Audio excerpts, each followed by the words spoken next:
सभी साथियों को जय हिंद। दोस्तों, आज हम बहुत ही प्रतिष्ठित सेवा भारतीय वायुसेना में भर्ती की क्या प्रक्रिया है, इसके बारे में आप सबसे चर्चा करेंगे।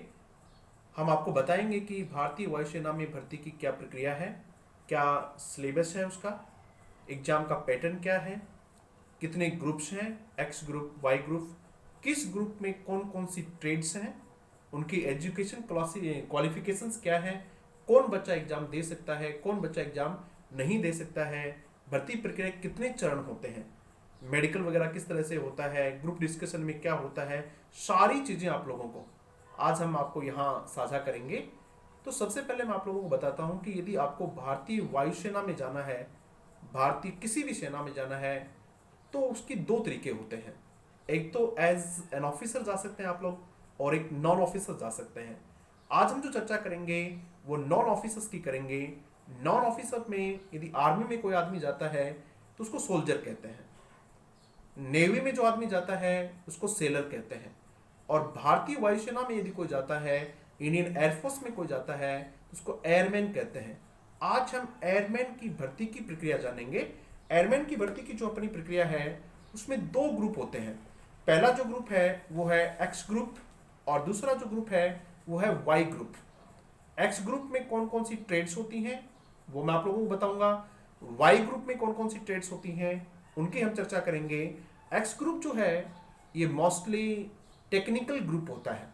एक्स ग्रुप में जो भी ट्रेड्स होती हैं ज़्यादातर टेक्निकल ट्रेड्स होती हैं, एक ट्रेड को छोड़ के। यदि एजुकेशन इंस्ट्रक्टर को छोड़ दिया जाए तो बाकी सभी ट्रेड्स जो होती हैं वो टेक्निकल ट्रेड्स होती हैं। कौन कौन सी ट्रेड्स होती हैं मैं आपको दो तीन ट्रेड्स के नाम बताता हूँ।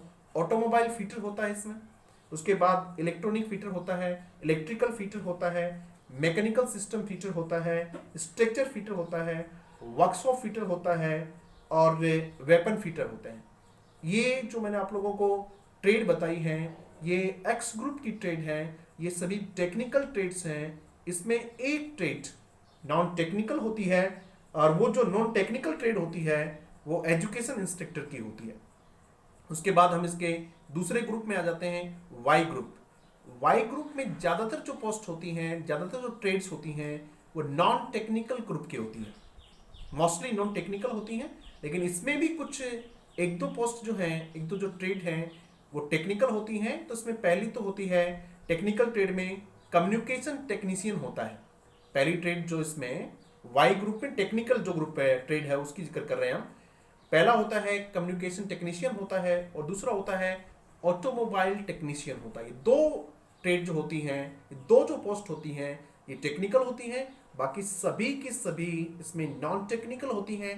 नॉन टेक्निकल में कौन कौन सी होती हैं वो आपको बताता हूं मैं। जैसे एडमिन असिस्टेंट होता है, मेडिकल असिस्टेंट होता है, अकाउंट असिस्टेंट होता है, लॉजिस्टिक असिस्टेंट होता है, एनवायरमेंटल सपोर्ट सर्विसेज असिस्टेंट होता है। ये सारे के सारे जो आपको मैंने पोस्ट बताई हैं, सारी की सारी जो ट्रेड बताई हैं, ये सब की सब ट्रेड्स हैं, ये नॉन टेक्निकल ट्रेड्स हैं। और बहुत सारी ट्रेड होती हैं इसमें, जिस तरह से इंडियन एयरफोर्स पुलिस है, इंडियन एयरमैन सिक्योरिटी है, म्यूजिशियन है। ये सारी की सारी पोस्ट किस में आती हैं, वाई ग्रुप में आती हैं। तो हमने जाना कि दो ग्रुप होते हैं, एक एक्स ग्रुप और एक कौन सा, वाई ग्रुप। एक्स ग्रुप में ज़्यादातर कौन, टेक्निकल ट्रेड्स, वाई ग्रुप में ज़्यादातर कौन, नॉन टेक्निकल ट्रेड्स। एक एक दो दो ट्रेड को छोड़ के कुछ ट्रेड के मैंने आपको यहाँ नाम भी बता दिए हैं। अब हम इसमें जानेंगे, इससे आगे की जो प्रक्रिया है वो है इसकी जो रिक्रूटमेंट साइकिल्स हैं। रिक्रूटमेंट साइकिल का मतलब क्या होता है कि कौन सी एग्जाम कब होती है, साल में कितनी बार एग्जाम होती है। तो आप सब जानते हैं जनरली इसमें दो बार एग्जाम होती है, टू साइकिल्स होते हैं, इसमें दो चरण होते हैं एग्जाम के, दो बार साल में एग्जाम होती है। पहली जो होती है एक्स ग्रुप की भी और वाई ग्रुप की भी, अभी हम कॉमन चर्चा कर रहे हैं कि एक्स ग्रुप के भी और वाई ग्रुप के भी। पहला जो साइकिल है, पहला जो इसका चरण होता है वो होता है, नोटिफिकेशन आएगा 1 से लेके 15 जनवरी के बीच, दोनों का साथ ही नोटिफिकेशन आता है एक्स और वाई ग्रुप का। तो पहला जो साइकिल है उसमें नोटिफिकेशन जो आने की डेट है वो है 1 से 15 के बीच, 1 से 15 जनवरी के बीच क्या आ जाता है, इसका नोटिफिकेशन आ जाता है। फिर उसके बाद में एग्जाम जो होती है वो होती है 15 से 30 मार्च के बीच इसकी एग्जाम होती है। अभी एग्जाम नहीं हुई, इस बार होनी थी, लेकिन कोविड-19 के चलते इसके एग्जाम को पोस्टपोन कर दिया गया है। अभी वो एग्जाम्स आगे होंगी, तब होंगी जब ये सब चीज़ें क्लियर हो जाएंगी। लेकिन होनी थी कब? 15 से 30 मार्च के बीच में। बिल्कुल फिक्स शेड्यूल होता है इनका, हर साल ऐसी होती है, इसलिए आपको ज़्यादा सोचने की जरूरत नहीं होती है। बच्चे जो तैयारी कर रहे होते हैं वो कंटिन्यू अपनी तैयारी कर रहे होते हैं। अभी भी जो बच्चे 12वीं क्लास की एग्जाम दी है, मैथ्स का एक पेपर बचा हुआ है, तो बच्चे अभी से अपनी तैयारी शुरू कर दें, क्योंकि एग्जाम साल में 2 बार होनी है। 15 से 30 मार्च के बीच लगभग इसकी एग्जाम होती है। उसके बाद रिजल्ट जो आता है 15-20 दिन में रिजल्ट आ जाता है। 10 अप्रैल के आसपास इसका रिजल्ट आ जाता है। 10 अप्रैल के आसपास रिजल्ट आ जाता है। ये पहला फेज हुआ इसका भर्ती प्रक्रिया का। जो प्रथम फेज था ये था जिसमें क्या हुआ, ऑनलाइन एग्जाम होती है इसमें, और ये ऑनलाइन एग्जाम हो गई, ये पहले प्रक्रिया हो गई इसमें। उसके बाद में फेज 2 आता है इसका। भर्ती का दूसरा जो चरण है वो है PFT, फिजिकल फिटनेस टेस्ट। क्या होता है फिजिकल फिटनेस टेस्ट, हम बाद में बताएंगे आपको। उसमें PFT होता है दूसरे चरण में, और अडेप्टेबिलिटी टेस्ट होते हैं। पहला क्या हुआ इसमें, PFT फिजिकल फिटनेस टेस्ट, और उसके बाद में जो होता है वो होता है अडेप्टेबिलिटी टेस्ट। अडेप्टेबिलिटी टेस्ट में क्या होता है अभी इसी वीडियो में हम आगे चर्चा करेंगे। ये दोनों चीजें एक साथ ही होती हैं। कौन कौन सी दोनों चीजें भी, PFT और कौन सा अडेप्टेबिलिटी टेस्ट जो है वो दोनों एक साथ ही होते हैं। उसके बाद ये लगभग कब तक होता है, मई में होता है, मई के आसपास ये हो जाता है। उसके बाद इसका शुरू होता है फेज नंबर 3, तीसरा फेज जो होता है उसमें मेडिकल जो आपका टेस्ट होता है वो इसमें होता है, मेडिकल टेस्ट, और वो होता है कब, जुलाई के आसपास, जुलाई में होता है। अब उसके बाद मेडिकल में जो बच्चे सेलेक्ट हो जाते हैं उनके लिए 31 अक्टूबर फिक्स डेट है, ध्यान रखिएगा। 31 अक्टूबर को एक प्रोविजनल सिलेक्शन लिस्ट आती है जिसको कहते हैं PSL, provisional selection list. PSL आती है एक। PSL में कौन बच्चे आते हैं, जो बच्चे ऑनलाइन एग्जाम पास कर चुके होते हैं, उसके बाद में PFT और अडेप्टेबिलिटी टेस्ट पास कर चुके होते हैं, मेडिकल टेस्ट पास कर चुके होते हैं, उनकी एक सूची जारी की जाती है और उसको कहते हैं प्रोविजनल सिलेक्शन लिस्ट। आजकल ये होता है कि ये लिस्ट ही लगभग फाइनल लिस्ट मानी जाती है। इस लिस्ट के बाद एक लिस्ट और आती है, और वो आती है 10 दिसंबर को, यानी लगभग साल भर प्रक्रिया चलती है। उसको बोलते हैं इनरोलमेंट लिस्ट। इनरोलमेंट लिस्ट जो आती है ये फाइनल लिस्ट होती है। इसी के आधार पे इनको ज्वाइनिंग दी जाती है, इन्हीं के आधार पर इनका अपॉइंटमेंट होता है, और उसके बाद में ट्रेनिंग शुरू हो जाती है जो फर्स्ट वीक ऑफ जनवरी शुरू हो जाती है। फर्स्ट वीक ऑफ जनवरी से एग्जाम शुरू हुए थे, फॉर्म निकले थे, और फर्स्ट वीक ऑफ जनवरी क्या हो जाता है, ट्रेनिंग शुरू हो जाती है, यानी 1 साल की इसकी पूरी प्रक्रिया होती है। एनरोलमेंट लिस्ट और PSL प्रोविजनल सिलेक्शन लिस्ट में कोई विशेष अंतर नहीं है। जिन बच्चों के डॉक्यूमेंट्स ठीक से नहीं पहुंचे उनका नाम नहीं आता है। बाकी लगभग जो प्रोविजनल में होते हैं वो सभी क्या होते हैं, फाइनल सेलेक्टेड बच्चे भी होते हैं। तो ये तो क्या थी, पहला चरण हुआ। उसके बाद में साल में 2 बार एग्जाम होती है। तो दूसरा जो होता है वो कब शुरू होता है, उसका जो नोटिफिकेशन आता है वो आता है 1 से 15 जुलाई। कब आता है, 1 से 15 जुलाई के बीच में एग्जाम का नोटिफिकेशन आता है।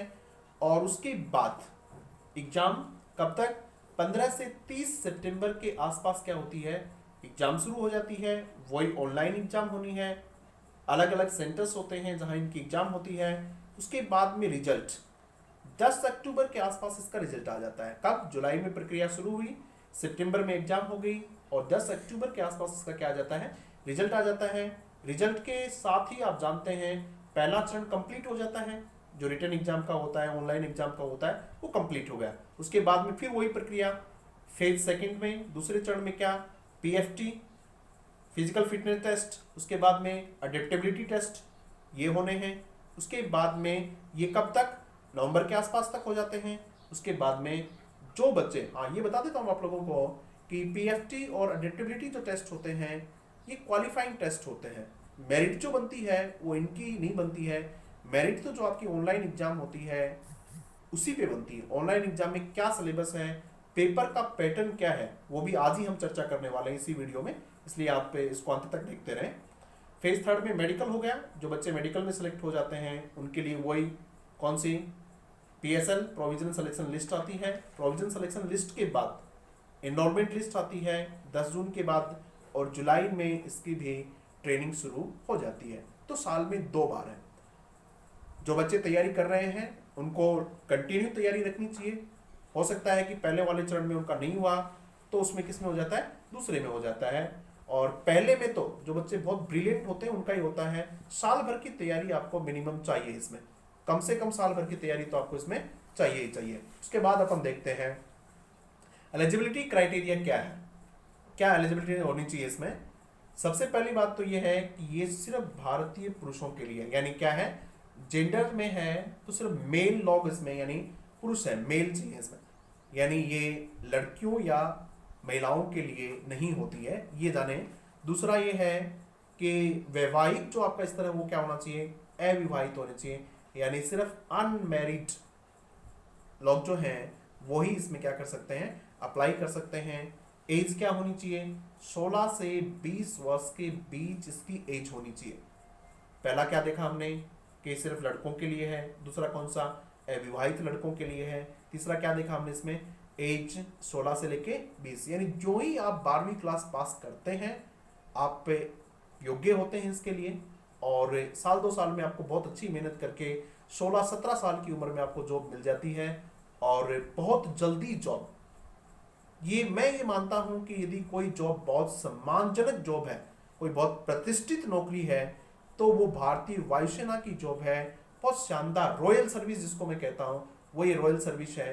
तो आप लोग के आज ही से अपना मन बना लें कि हमें भारतीय वायुसेना में जाना है, आपका निश्चित रूप से सिलेक्शन होगा इसमें। बहुत शानदार नौकरी है, बहुत शानदार चीज़ें हैं इसमें, और इतनी ज़्यादा नहीं कि बहुत ज़्यादा मेहनत करने की भी आवश्यकता नहीं है। जो चीज़ें आपने 12वीं में पढ़ी हैं वही आपको इसमें पूछी जाती हैं, तो आप इसके लिए अपनी तैयारी शुरू कर दें।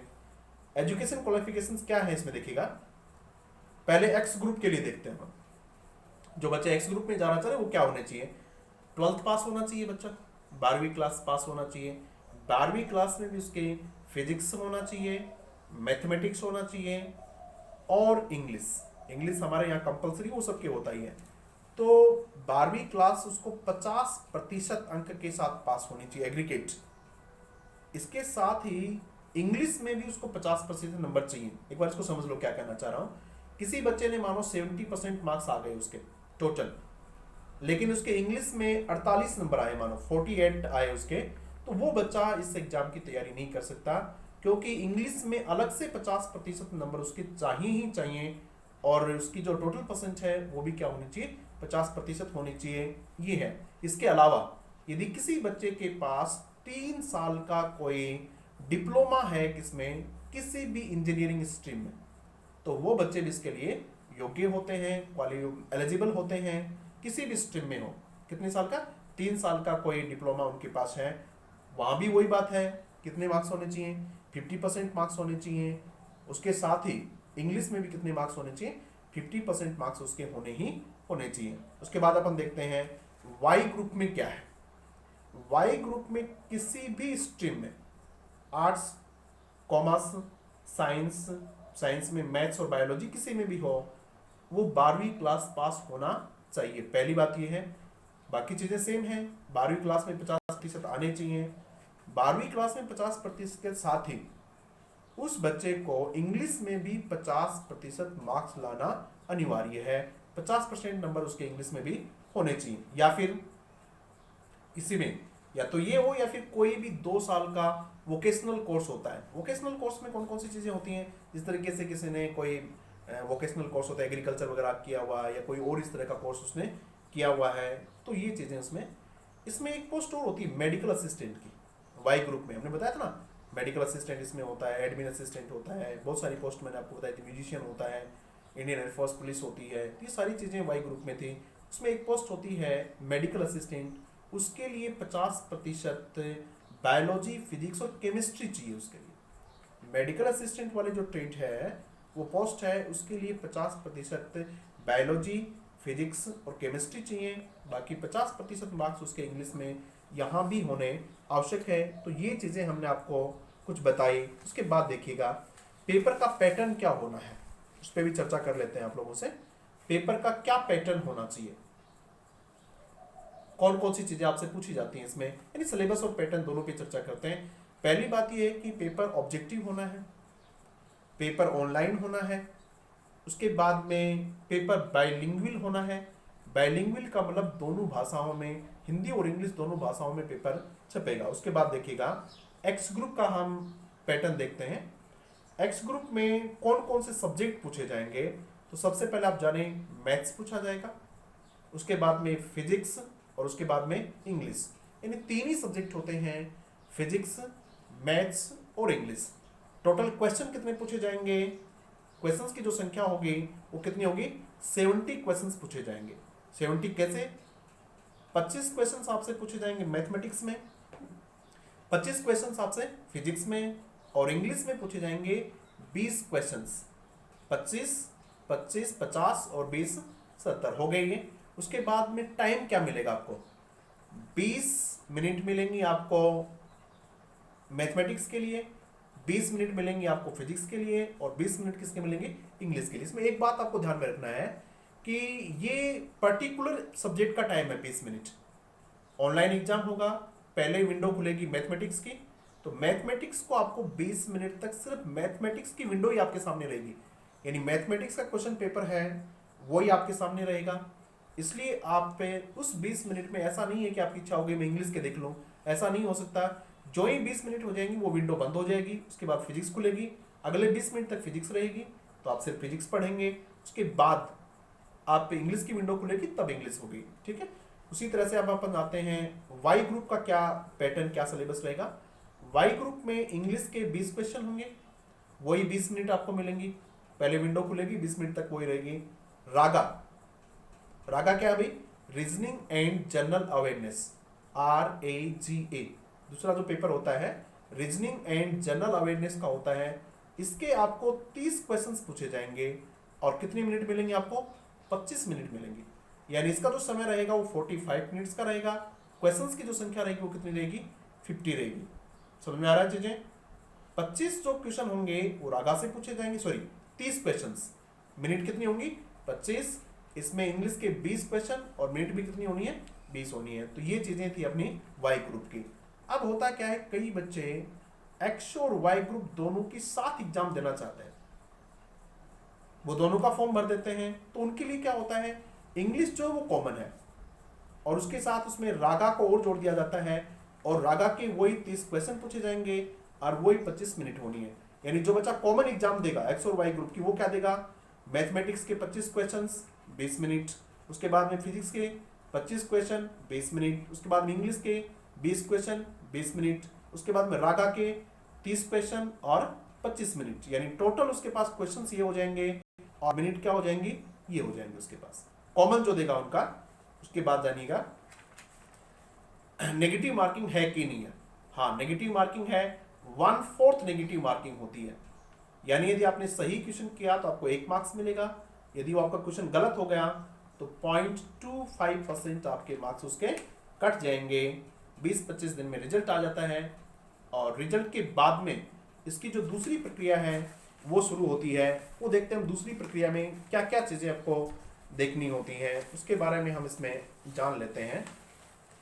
दूसरी प्रक्रिया में क्या क्या चीज़ें हैं फेज सेकंड में। सबसे पहले तो होता है PFT। क्या है इसमें, PFT का मतलब क्या होता है, फिजिकल फिटनेस टेस्ट होता है। इसमें क्या होता है अभी, 1.6 किलोमीटर यानी 1600 मीटर की रेस होती है, वो आपको 6 मिनट 30 सेकंड में पार करनी होती है। 1600 मीटर की रेस कब, 6 मिनट 30 सेकंड में, यानी 6.5 मिनट में 1600 मीटर की रेस आपको पार करनी होती है। 10 पुशअप्स होते हैं, 10 सिटअप्स होते हैं, और 20 उठक बैठक होते हैं। तो ये सामान्य सा फिजिकल होता है, ज़्यादातर बच्चे जो हैं वो इसको पार कर जाते हैं। फिर भी थोड़ी बहुत ग्राउंड की प्रैक्टिस कर लेनी, गांव के बच्चे वो तो इसमें बिल्कुल फिट जाते हैं, कोई समस्या नहीं आती है। उसके बाद में ऑफलाइन होगा, ऑनलाइन से वो पहला एग्जाम होता है। उसके बाद अब अडेप्टेबिलिटी टेस्ट जो होता है, पहला 2 टेस्ट होते हैं अडेप्टेबिलिटी के। पहला जो टेस्ट होता है उसमें क्या होता है देखिएगा, DFT डायनेमिक फैक्टर टेस्ट होता है। डायनेमिक फैक्टर टेस्ट DFT होता है। उसमें 20 क्वेश्चंस पूछे जाते हैं।